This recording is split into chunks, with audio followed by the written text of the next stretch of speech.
Assalamualaikum warahmatullahi wabarakatuh.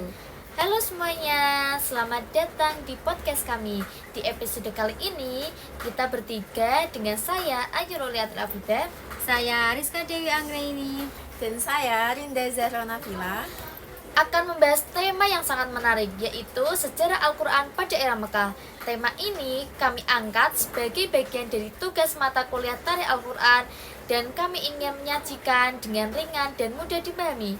Jadi langsung saja kita mulai ya. Oke, yang pertama kita akan membahas awal turunnya Al-Quran. Kepada Mbak Rizka, boleh dijelaskan bagaimana momen pertama kali turunnya wahyu Al-Quran?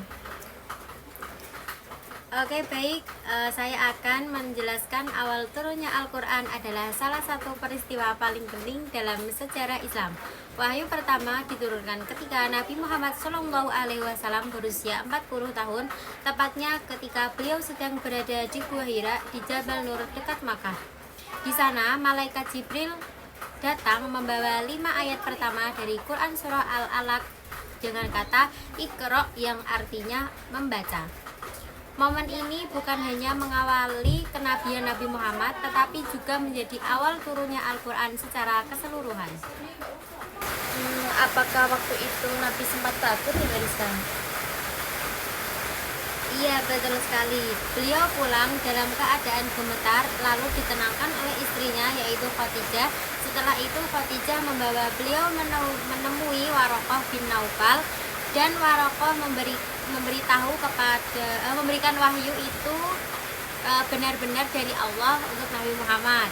Dan wahyu pertama turun pada masa berhenti sementara atau fatrah al-wahyi sebelum wahyu berikutnya turun. Wah, keren banget ya penjelasannya Mbak Rizka.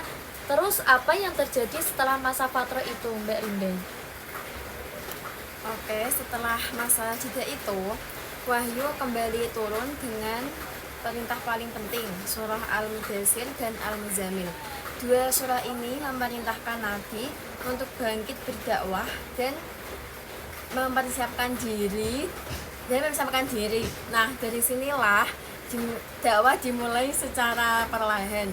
Meski pada saat itu masyarakat Mekah masih dipenuhi kemusyrikan dan budaya jahiliyah.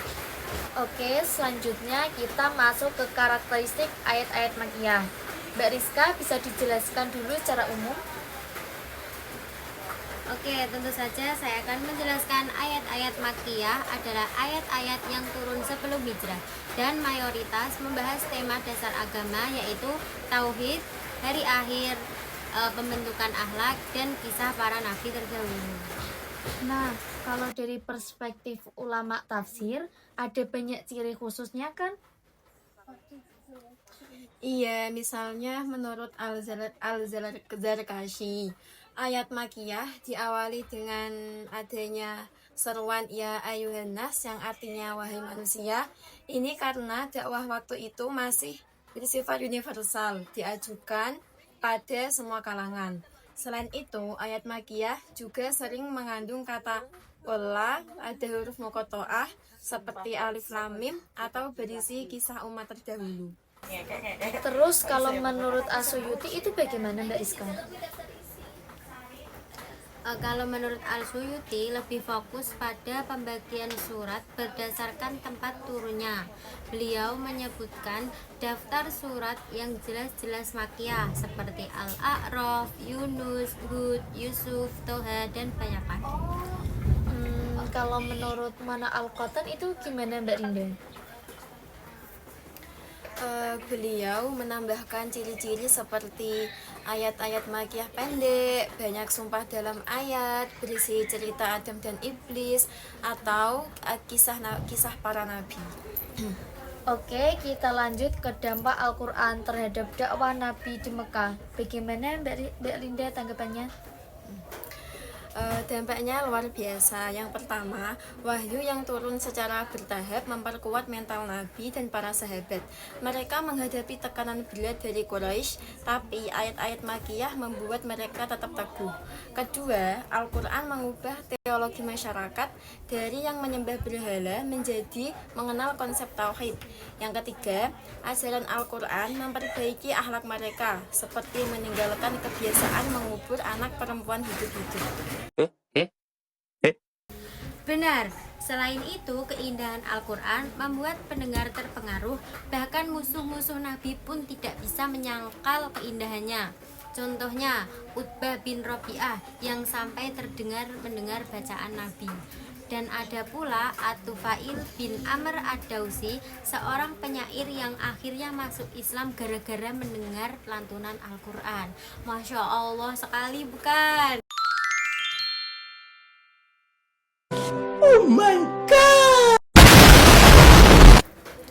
Oke, sebelum penutup, kita bahas satu hal yang menarik dari makalah kita, yaitu ayat yang disebut turun khusus untuk Wahsy. Nah, kenapa begitu Mbak Rizka? Tolong dijelaskan. Baik, Wahsy adalah orang yang membunuh Hamzah, yaitu paman Nabi. Setelah itu, dia sangat menyesal dan merasa dosanya tidak mungkin diampuni. Karena itu, turunlah Quran surah Az-Zumar ayat 53-55 yang berisi, "Wahai hamba-hambaku yang melampaui batas terhadap diri mereka sendiri, janganlah berputus asa dari rahmat Allah." Ayat ini memberi harapan bahwa sebanyak apapun dosa seseorang, Allah tetap membuka pintu taubat.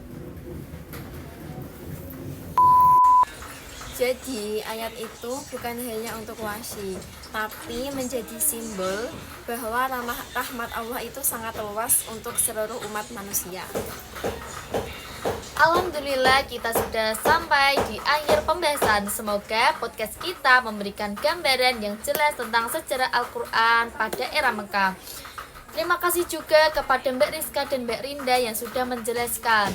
Dan terima kasih juga kepada teman-teman yang mendengar. Saya punya pantun. Naik perahu sampai ke dermaga. Cakep. Angin sepoi bikin bahagia. Cakep. Obrolan kita sampai juga. Tunggu kami di episode selanjutnya. Sekian dari kami. Wassalamualaikum warahmatullahi wabarakatuh. Bye bye.